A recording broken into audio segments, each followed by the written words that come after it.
It's all good. Oh, let's do intros first. We get that. Should we though? Yeah, absolutely. In the top left side, we're looking at the main base of the Polish Protoss, who has made it into the playoffs 3 seasons in a row. That is something to be very proud of. It is Gerald.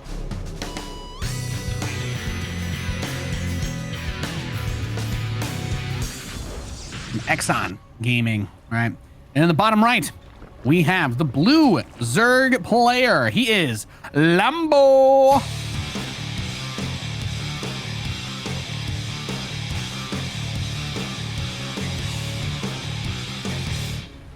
Well, Nate, if you don't mind, I'll save the story for game 2 because we've got a 12 pool on our hands. Ooh. But the good news is for Gerald that he is scouting, so he's actually going to get a heads up here. And then I wonder what the defense is going to be. Is he going to go for the double gate defense? Is it going to be a single gate, double chrono with 2 zealots into an adept? But obviously the most important thing here is that Gerald, he's probably going to keep that probe on the low ground for like a little bit. He's like, oh, nice, I'm going to get the hedge block. I just hope that he then doesn't run the probe up and doesn't follow the drone. Don't fall for the bait. Don't fall for the bait. Don't follow that drone. What Gerald needs to see right now, Nate, is that it's the 12 pool. Zerglings are on the way. He's going to see it now. So he still has some time to react, but this is a little bit later than you would like to see it. Yeah, and well, we have that wall up going up now here for Gerald as we've got it set up. There's the cybernetics core, another gateway, zealots being chronoed, probe is in position. Is this what you need to deal with this? Like, I feel like you kind of get into the awkward situation sometimes with the surround on the outside structures if they just start to nibble away at the wall. Yeah, it is really nice that the cyber core is next to the zealot though. There's a lot of surface area on that bottom gateway, so this is going to be a bit awkward, but I think as long as Gerald doesn't mess up, he's going to be fine. The moment you have 2 zealots, you're willing to fight. That's when you're going to chrono out the adept as well, of course, but the bottom gateway is in serious trouble, so Gerald is going to cancel that. Now take the fight, but he loses 1 zealot. It's not the end of the world. Don't lose the second one, though. If I remember, I think I take that fight, even though it's an ugly fight. Now, maybe you don't want to take it. Yeah, too many of the lings are at 1 hit, 1 shot, right, as far as health goes, so gets a little bit more scrappy there. And now that the adept is going to be finishing, that kind of, that should put a button on it, right? At the end of the day, who do we like after this? I can't say I've been in this situation many times. Okay, I have, and in the past I was like, I think this is kind of even or maybe slightly decent for Protoss, but I forgot who it was, but I had just had this conversation the other day with a top EU Protoss, and they're like, no, the Zergs have actually crunched the numbers, and even when the 12 pool barely does anything, Zerg actually gets economically ahead, and it's slightly better than it normally is, as long as you can force out a couple buildings and delay the Nexus. Well, Lambo has definitely accomplished that, even picked off a zealot. I don't know if I want to go that far then to be like, oh, I think this is really good for Lambo, but I definitely think it's at least even. Yeah, okay. Well, I like it then. Stargate is going to be the choice here for our Protoss player, and I do not believe that he is one to necessarily shy away from those shenanigans either, but Lambo has become a very strong player and well-rounded in most areas, so I think that this still kind of boils down to being maybe more focused on his sort of reactions to whatever it is that Gerald's going to go for, what he's going to throw his way. And to start this series off is going to be a Void Ray. Those adepts get recalled. Only one of them makes it, right? Yep, one of them went down with the absolute last second there, as there is a Void Ray about to finish up indeed at home for Gerald. So while this Void Ray is going to clean up this Overlord, I think we can wrap up the story because I'm sure that some people are curious now.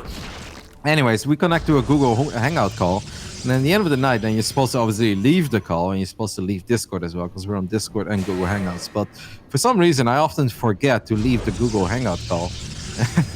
I was like, well, and then they started making fun of me. I was like, oh, you guys spying on me? And they're like, well, and I was like, yeah, I'm pretty sure the other day I just walked into my streaming room when my PC was still on after I just showered.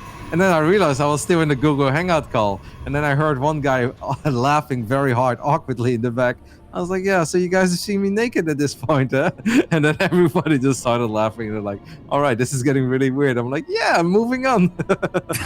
And that's why that happened all 2 seconds before we came back from our break. And that's why we were kind of dying. I can't stop myself from giggling hearing those stories. That's the internet, man. We're doing this stuff. We gotta. It's just a full power down, right? I always, for some reason, like I always close Discord. Like I close Discord immediately. I leave StarCraft, but for some reason I don't open my web browser and actually leave the Hangout call. Well, it happens to the best of us, Nate. It I've got happens to the nothing best of hide. us, Kevin.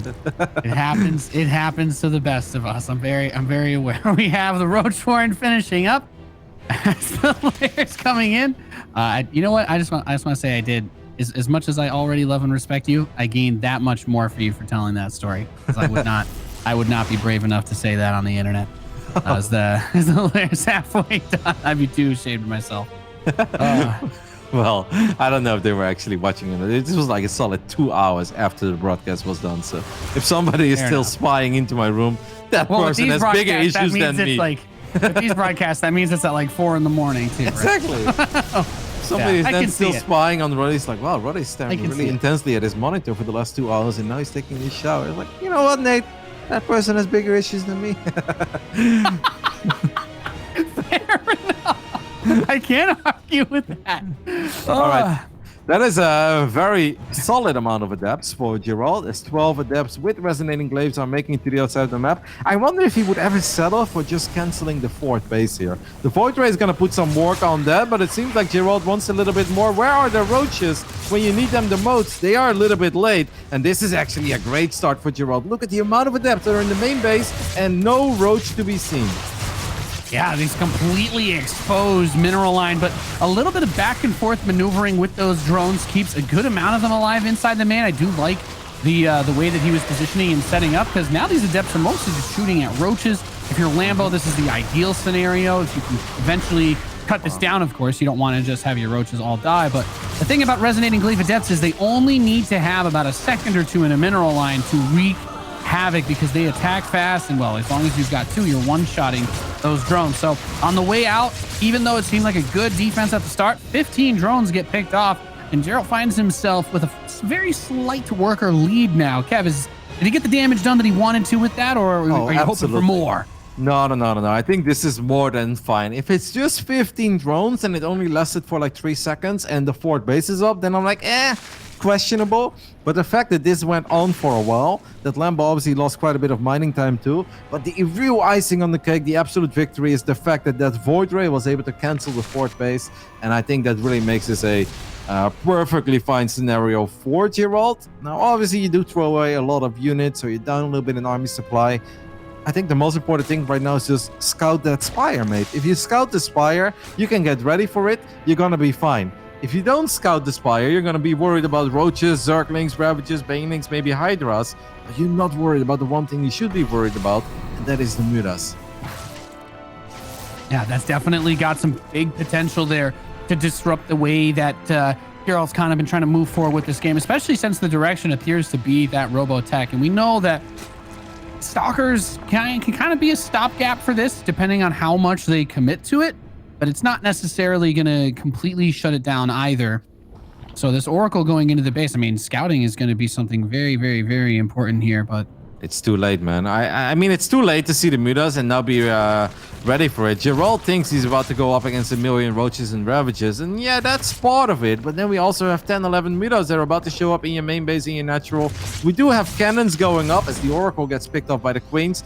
Will Gerald recall? Is he going to try to be defensive with the Blink Stalkers, or is he going to try to end this game? Well, immediately warping in Stalkers there is Gerald. So pretty quick reaction time, quick to the draw, and the cannons finishing up actually helps, I think, a pretty good amount dealing with the amount of damage that these Mutalisks could have done. I think a bigger thing to keep our eyes on as well, though. They make the ground army. Base, if he makes a move on the ground for his expansion. This is also the power of the mutas, right? It forces units to be in the natural, it forces units to be in the main base, and then all of a sudden Lambo says, surprise, surprise, now I'm gonna fight whatever is left. Trying to keep the low ground safe. Corrosive Ball connecting with the Void Rid as well. These Stalkers are in an awful position, and even the Immortals feel a little bit exposed here. This is a fantastic fight for the German Zerg. Kills the Nexus as well. What a victory. Yeah, I don't think there was a cancel on that one. So the Lings chase up.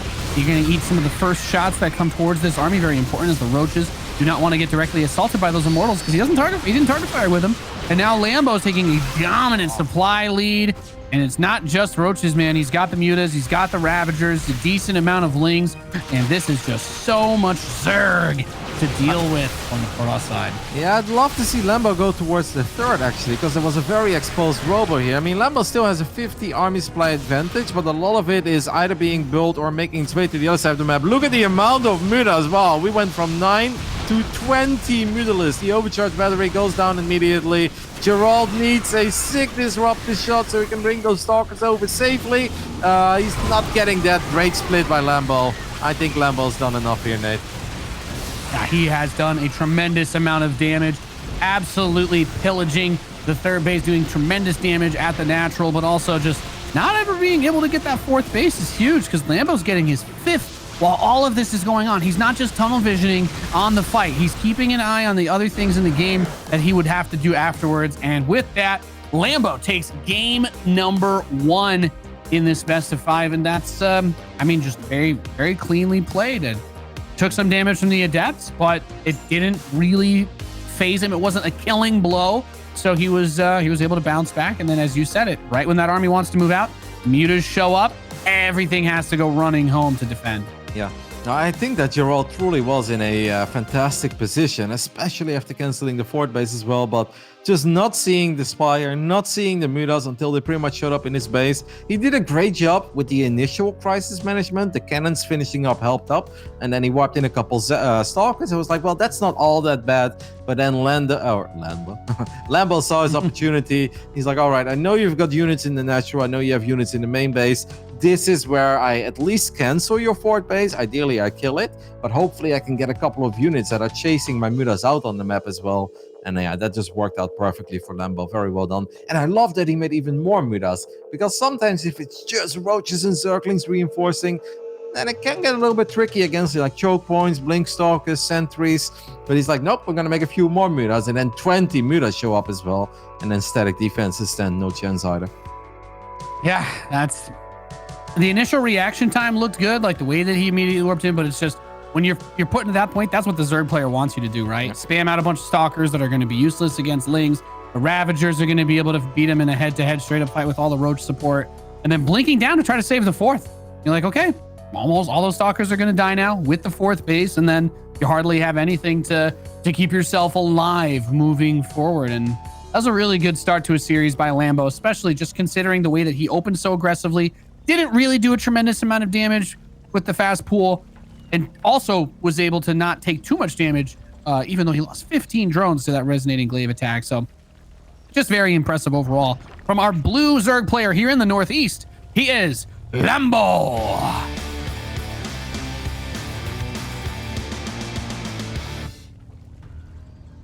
In the bottom left side, we're looking at the main base of the Polish Protoss player. It is Gerald.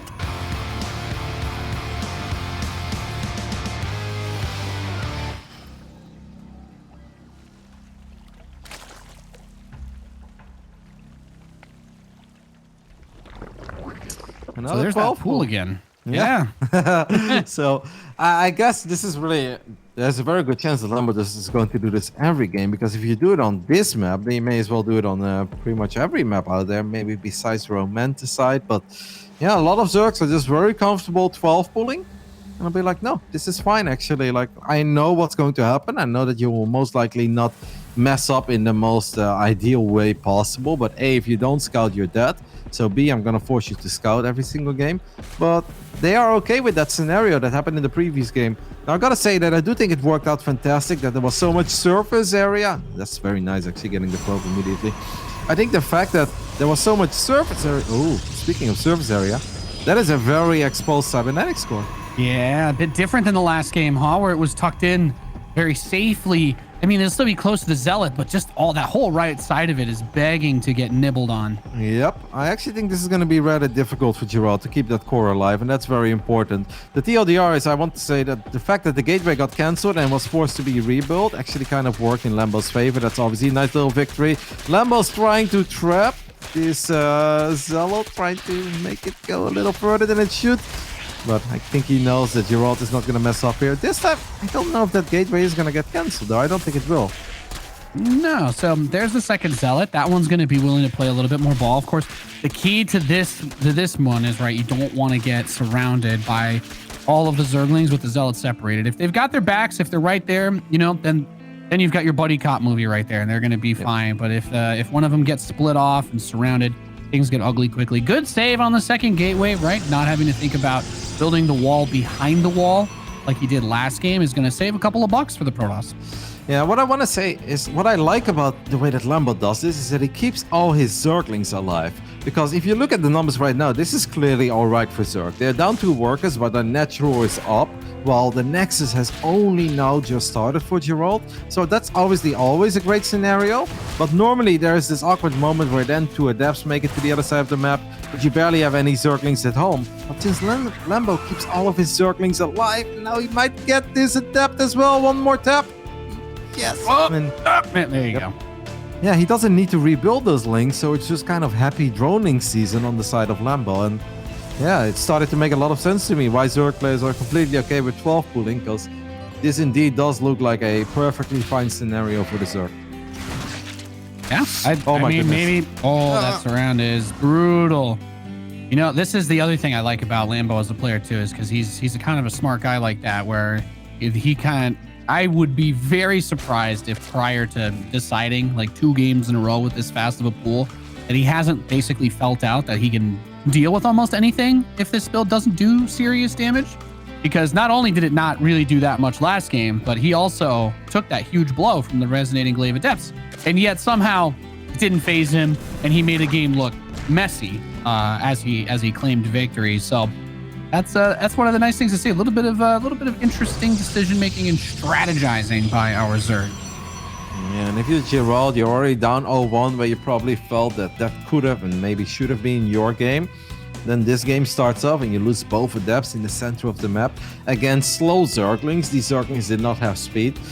Yeah, that's not a pleasant start, Nate. Those adepts don't make or break the game, but it just feels so bad knowing that you've already lost 2 adepts against Zerglings without speed. That shouldn't happen at this level. No, absolutely not. Absolutely not. And with Ling Speed finishing up now, that map control potential can show up. We've got the Void Ray Oracle Wombo combo. Actually going to be able to, I think, at least get 1 queen here at the cost of 99% of the Oracle's hit points and maybe some of the Void Rays. Yeah, I think Lambo's okay with this. It's like, all right, I lost 150 minerals, but I didn't lose any gas there. I didn't lose any drones, and I know that Oracle took a severe beating, so that Oracle's going to have to be much more careful if it wants to dive in the future. I think that's actually an acceptable trade for Zerg as well. All right, well, the Oracles are back, and as you pointed out, the point on the backside is very, very vulnerable. It's going to be very important to make sure you want to keep those units alive. There's a lot of value that the Oracle provides long-term in a PvZ, whether it be through killing those drones early on or being the thing that stops a Ling Flood from killing your 3rd Nexus while it's building, or whatever your 4th maybe. So we also know the power of Revelation once we reach the phase of the game where something like Lurkers come into play, although obviously we don't know if that's going to be the case here just yet. And another little missed opportunity there in the main base by Gerald. His Voider could have easily picked up that Creep Tumor that was being dropped, and now he's once again taking a lot of damage. It just feels that Gerald is a tiny bit late with almost everything, and Lambo seems to be on point. These Oracles and Void Rays have one mission right now, and that is at least get a cancel on this 4th base, which really shouldn't be that difficult, but if you send the Oracles away, then I think it could become difficult. But I guess Lambo doesn't want to save it, because he's like, you know what? I don't want to lose all my queens against these Oracles. Is Gerald setting up the trap here? Well, Lambo decides not to take the bait. Whether or not he could have saved it, he did not want to risk the possibility, as you said, of losing the queens, because when you've got 3 Oracles in that Void Ray, you know, as frail as they can seem, if the queens are trying to save it and they all die, then you have the opportunity to go back into those bases while the queens are being rebuilt. Obviously, larva injects become an issue. And Lambo kind of staying on top of these Lings, going between the bases, forcing some extra warp ins over at that 3rd. I think that's what the Oracle's job really is, right? Is making sure that Zerglings are not a problem for the Protoss at home is one of the primary functions of it. Absolutely, but if you make triple Oracle and a Void Ray, I think their real job is getting a cancel on that 4th base as well. So that worked out for Gerald. True that. What didn't really work out yet is that he once again did not see the Spire, but hopefully the Protoss player's spider senses are tingling a little bit here, because where is that gas being spent? Drops a revelation, now sees the Spire. One of the drones that was stacked actually revealed it. So hopefully for Gerald, we can see a Phoenix on the way, and there we go. Starts chrono boosting out Phoenixes at home immediately. This time he should be much better equipped to deal with this. But single Stargate is still going to have a hard time against mass Muda and maybe even Muda Corrupted down the line. That's a very good point. He does add a second Stargate, actually, as these Mutalisks are coming out. But that's not going to impact the production by any measurable amount for at least about a half a minute now. So those Mutalisks, something to be careful about. You don't want, obviously, the Void Ray to get jumped or the Oracles to get jumped while they're there. So I'm actually a bit worried for Gerald. I feel like he's sitting on too much money. I really wouldn't have minded some static defenses, because it feels that right now he's only thinking about the Mudas, but he still has to worry about the ground army too. And 1 or 2 Phoenixes, like I mentioned this yesterday when I was casting with Zombie Grub, as these High Templars are very exposed. Oh no. Okay, at least they morph into an Archon, so they stay alive, but the Protoss players have been losing Phoenixes left, right, and center against Mudas lately. I don't know why that keeps on happening, but yep, there you go. That's another Phoenix down. That's how that Phoenix count never goes up. And if you cannot grow the Phoenix count, you're going to have a tough time dealing with Mudas, no matter how many Stargates you have. yeah, Lambo kind of smelling blood in the water with that too, because he queues up 4 more Mutas. He is feeling confident with that. And if he was able to actually dislodge the position over here by the Stargates and get a depower on them and cut down the ability to even make those Phoenix, that would be huge. But this is a huge Roach Ling flood coming in behind this. The Immortals need to target fire the Roaches behind the Lings, but they are not. The Mutas, of course, can assist if they wish to. And he's just going to try to use those to zone away the rest of the Phoenix, but actually gets a pretty good surround setup here on the Roaches with those Immortals now that the Lings have been cleaned up. And Lambo does not... is he going to kill that 4th base? You know what? I thought that this fight was going to go a lot worse for Gerald, but he's solid hold so far. Absolutely, I'm totally with you. I think what made the difference is that Gerald was able to fall back to his shield batteries and the cannons on the right side. Because one of the Phoenixes was once again very low on HP, but then the battery saved it. And then all of a sudden, Lambo's like, whoa, I can't fight there. And then the Immortals and Stalkers and Zealots felt more confident in chasing that army out. And if the Immortals can just start wailing away at those Roaches, you know that things are going to go very well. Lambo feels like he needs to get a little more done than he's done so far, so he's going to try to get a little fight happening here. I don't see any Archons, but I still like the Protoss army here. Yeah, I mean, it's a bit of a motley crew sort of thing. You've got a bit of everything. You got some Stalkers, Zealots, Phoenix, Immortal, Void Ray in there, but at the same time, it's been able to handle a lot. Now, the Mutas do get onto the Phoenix, even though they have Anion Pulse Crystals. So with that number being cut down so hard, you have 5 Phoenix tasked with killing almost 20 Mutalisks. And that is not going to be something to easily accomplish, no matter how good your Phoenix control is, because at the same time, he's going to do a massive Ling run by into the natural, while also using the Roaches to keep the army at the 4th, Roddy. Wow, that is an insane run by. Very well done by Lambo. Really distracting Gerald with that Muda movement.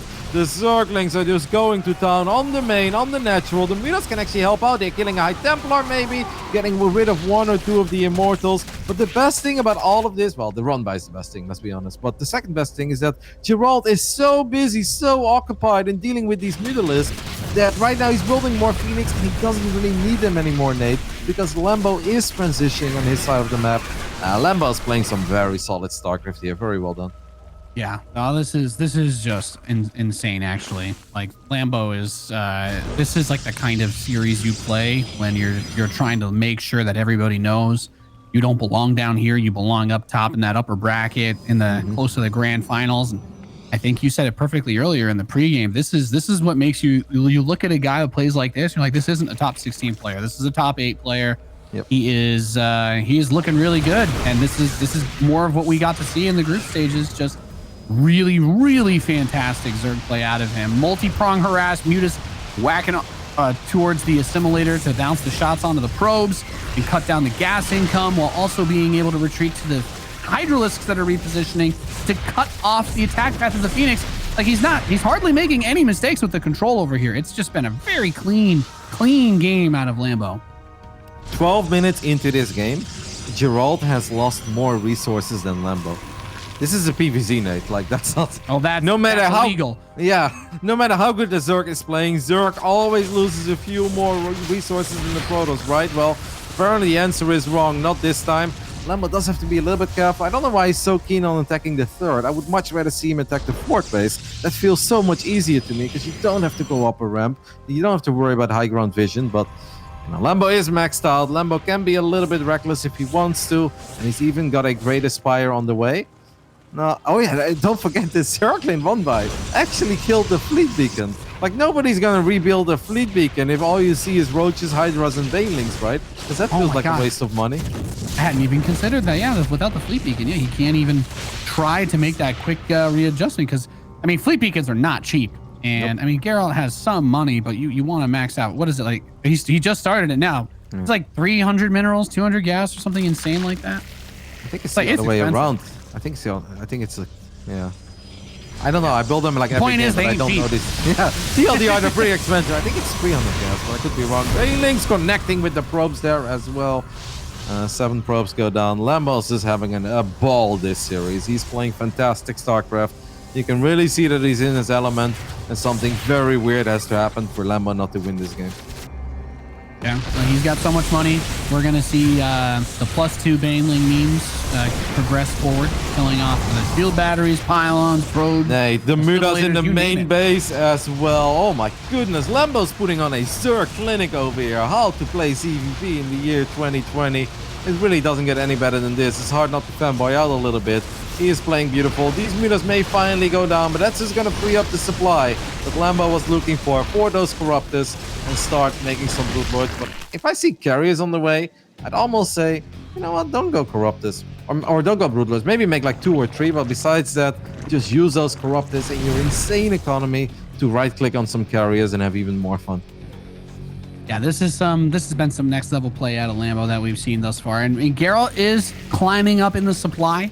He's going to try to build that one opportunity army. And I say one opportunity because you're not going to be able to replace it if you do max out with this type of composition. Phoenix are going to go do some counter harass, which I'm sure Lambo appreciates being able to start more drones. He's got 20 in production right now. So he's like, okay, money was never really the issue here. So go ahead. Let's kill some of those Phoenix in case they end up trying to shoot my Brood Lords. Yeah, well done. This was a good little move by Gerald. He needs to do like whatever he can to find his way back into this game. I'm sure that he knows he is in all sorts of trouble. Lambo's even bringing the Queens along for this push. The only thing I want to say I'm a bit worried about is that he doesn't have any regular Corruptors, but he still has 5. I would like to see all of the Hydras here though, because I don't feel like this is all the Hydras. Gerald is probably just going to end up losing his Interceptors here. Look at the amount of Hydras we've got on the right side. The Queen's keeping these Zerg units alive. This is a marvelous game coming out of Lambo as he does eat a very big storm to the face there. And you gotta love this Zerg play.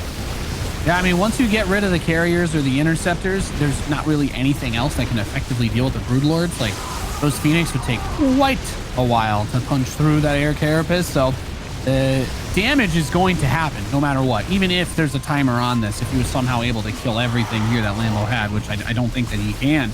But this is, as you were saying, this was just, this is what Zerg dreams are made of. Just brilliantly played. Nothing weird, nothing cheeky, nothing cheap. Just really strong multi-pronged aggression and tactics out of a very solid macro play. And doing an aggressive opener to try to knock the Protoss into a sense of insecurity and taking advantage of that. This is not a winnable fight for Gerald. He knows it. The Polish Protoss is going to be forced to tap out there as there is simply way too much Zerg. Lambo is going to take the 2-0 lead in this series. But he doesn't just take the 2-0 lead. He does it in a very commanding way. Whoa! What? That's unnecessary, Lambo. Aye. Oh my god. Has he been drinking again? I don't know. I hope not. GG, well played. Lambo goes up 2-0. And, well, I don't have much to say other than that was a very well played map. So let's just go to the break so we can get to game 3. We'll see you in a few.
Welcome back, ladies and gentlemen, to the DreamHack Masters StarCraft 2. We are currently sitting with Lambo at a 2-0 lead over Gerald. And man, that game too, Roddy, we were saying, my first words were, Lambo played like Cyril that game. That was super, super clean. Very, very, very good Zerg play. Nope, we were talking in the break as well. I believe what he was shipping into. That's the best play I've seen out of Lambo in quite some time. And I know he took out Hero Marine in the groups, and he's been looking better over the last few weeks, but that was dominant. As our good friend Pig would say, a masterclass. That's right. We are loaded in now to Pillars of Gold in the Northeast. We have the Red Protoss player currently trailing 0-2. He is Gerald.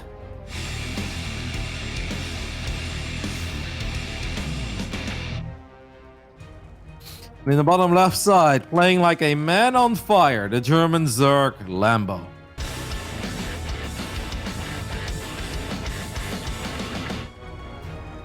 You know, Nate, I loved everything. First of all, I loved the initial strategy, even though it's a bit risky, but, you know, the Muda micro is great. Then I loved the army movement. I loved the transitions. I loved, obviously, the run by. And I just liked the things he prioritized as well. Whenever he felt like he could get damage done, the way he was moving the roaches and links around while being annoying with the Mudas, realizing when Gerald was probably distracted, then he always dove on top of the Phoenixes. He reset the Phoenix count like 3 or 4 times.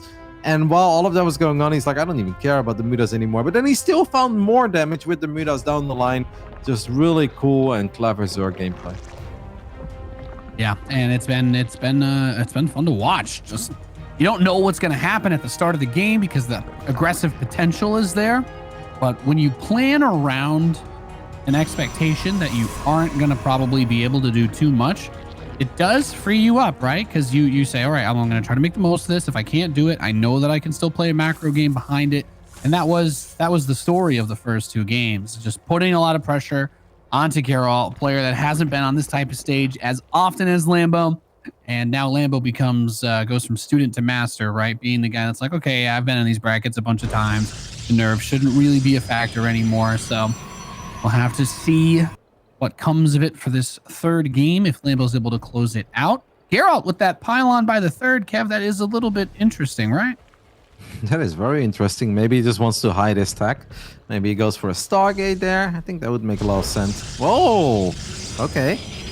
Twilight Council Dark Shrine, but proxying this is pretty adventurous. Then again, if you're going to take that Nexus anyway, it doesn't change that much, because if you need to keep the Nexus safe, you'll keep that Twilight safe as well. Kind of cool. I like it. We'll see how this one plays out.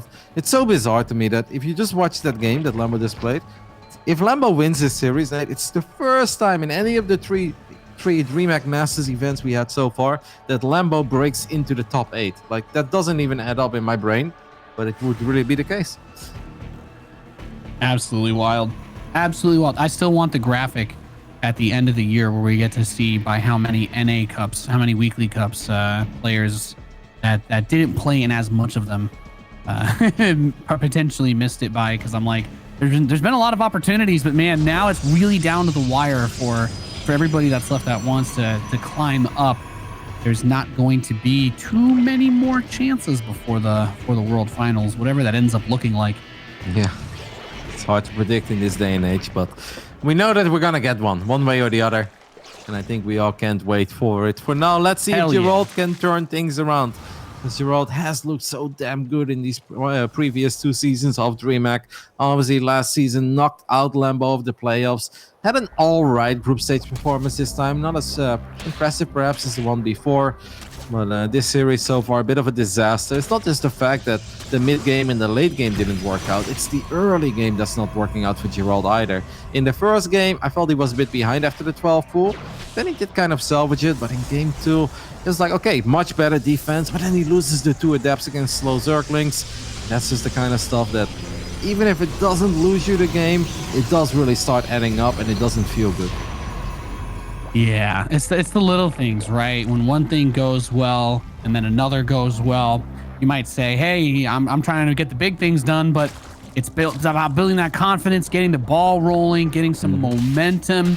And when you can't have that, when you can't make that happen in any way, it really hurts. But sometimes it hurts even worse to feel like you're getting the momentum going and then have it swept out under you.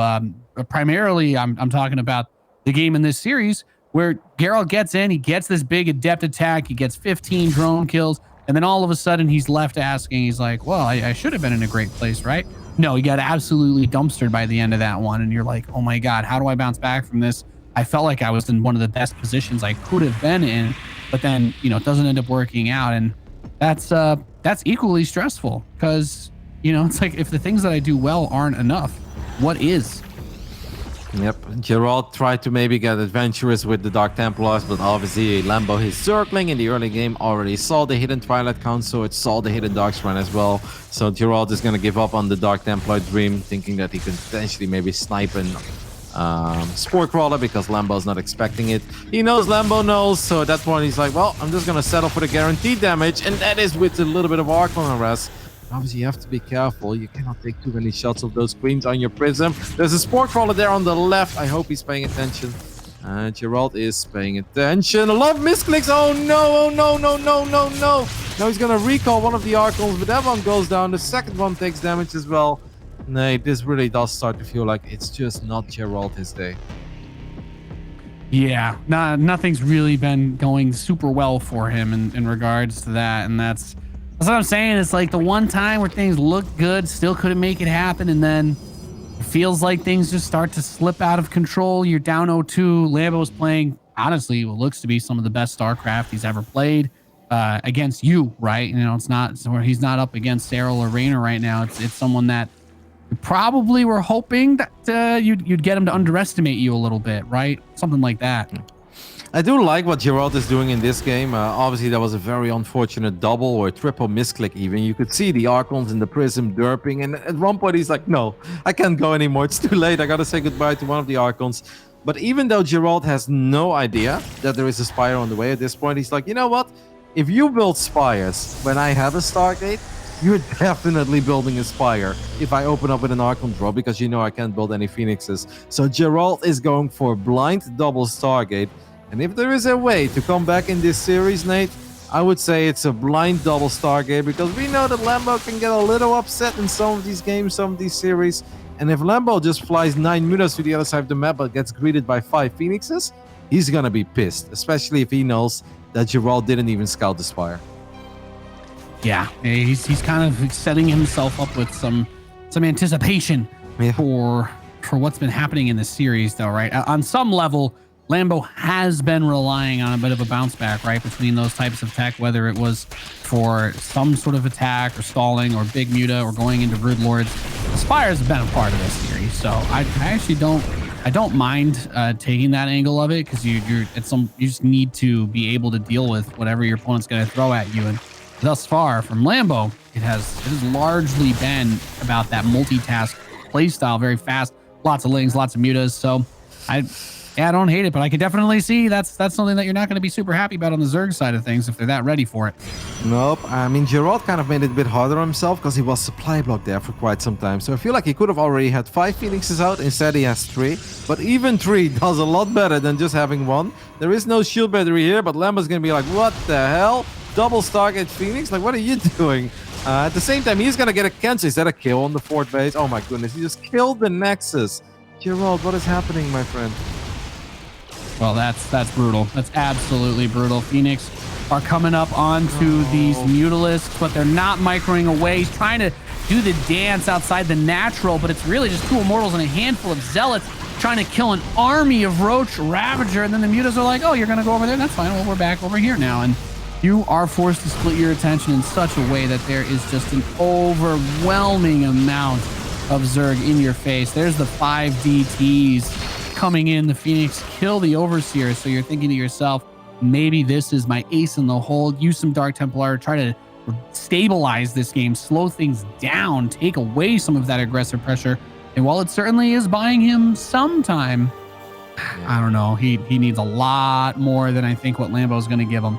Yep, he already just took so much damage. My heart aches a little bit for Gerald, because we know what Gerald is capable of. He has played some insane best of 3s and best of 5s over these previous 3 series. Unfortunately for Gerald, this is not one of them. Lambo is playing exceptionally well, but Gerald is definitely giving him the helping hand in this game, because Gerald is Gerald's just having an absolute train wreck of a game. There's no other way to put it. Everything that could possibly go wrong is going wrong. Roaches is running to the natural without an overseer. I mean, this is almost disrespectful what Lambo is doing. But you know what? He's like, if you can micro your Phoenix, I'm just going to run everything in. We see the hatcheries already being built. Lambo knows that this game he has already won as well. This was as dominant as a victory could be coming out of Lambo.